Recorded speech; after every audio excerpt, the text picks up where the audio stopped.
Good morning मित्रांनो. ही आहे आपल्या गावाकडची शुभ सकाळ. आता काय म्हणतात त्याला, एवढं मस्त वातावरण, एकदम फ्रेश वातावरण. आणि हे सकाळचं आता मी पोचलो आहे आमच्या गावाच्या जवळ असलेलं सिमी नागाना म्हणून म्हणते त्याला. इकडले कर्नाटकचे नावं अशीच असतं ती.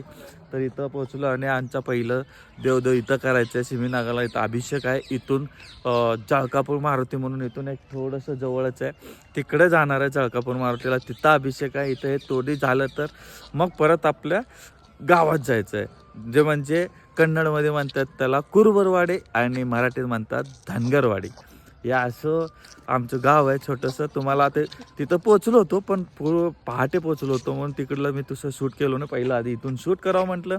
आणि तुम्हाला हे सगळे पण बघायचं असेल ना, पूर्ण 2 दिवसाचं आमचं जत्रा वगैरे मी व्लॉग बनवणार आहे. त्यासाठी पूर्ण फुल व्लॉग येणार आहेत. ते तुम्हाला आल्यानंतर तुम्हाला सांगेन आणि तिथं जाऊन बघा. आणि नाही बघितलं असेल तर डिस्क्रिप्शनमध्ये माझं लिंक आहे यूट्यूब चॅनलचं, तिथं जावा आणि चॅनलला सबस्क्राईब करून ठेवा. म्हणजे तुम्हाला हे पूर्ण विलेज व्लॉग आपले येणार आहेत, तर ते तुम्हाला पूर्णपणे सविस्तर बघायला भेटेल. ठीक आहे मित्रांनो, चला बाय.